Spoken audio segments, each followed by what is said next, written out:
As human beings, we are inherently attached to our memories. They, along with our experiences, define us. They let us remember our childhoods, who our friends are, and who our enemies are. But what if they were our worst enemy? The psychologist Elizabeth Loftus has recently revealed that our memories may not be as dependable as we think they are. More on the story to come later. Tonight, an Intro to Psych special report. Themes in psychology, extra special investigation. False memory. Enemy from within.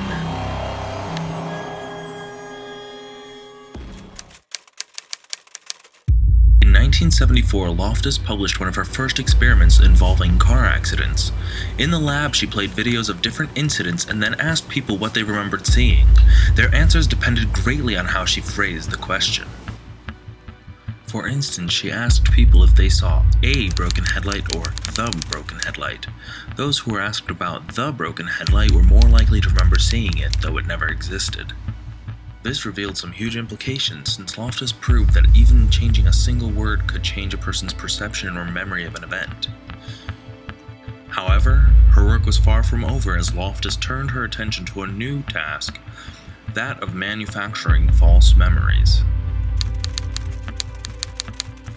Loftus is asked to testify at the court trial of George Franklin, who is accused by his daughter of raping and killing her best friend when they were kids. The prosecution claimed the memory had been repressed up to this point, and Franklin was wrongly convicted. Loftus became convinced that his daughter's therapist may have led Eileen to having the memory. She couldn't prove that the repressed memory was false, but she could show that it was possible to implant a false memory. She began her experiments by offering participants a packet that had 3 real memories and 1 false one. The goal was to see if the participant would accept the false memory as their own. One such example was reminding participants of a time they were lost in a mall that never happened.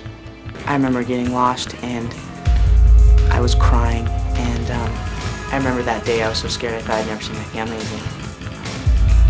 I knew I was in real trouble. It turns out that some of the participants completely accepted the false memory as their own, and in fact, some even embellished upon the memory. This proved Loftus's hypothesis that one could in fact plant false memories into a person's mind. The final step of our investigation into false memory takes us to a rather unexpected place, the freezer, as we look at ice cream. Now that Loftus had proven that one could implant false memories, she decided to take it a step further and see if the technique could be used to rid someone of a bad habit. She implanted participants with a memory of getting sick on ice cream when they were a child. It turns out that the participants not only remembered the event, but their eating habits were also affected because of it. And with that, we come to the close of our brief investigation into Sarah Loftus and her work with false memory. Our memories can make us laugh. Our memories can make us cry. And our memories can remind us of our time as a child. But how dependable are they?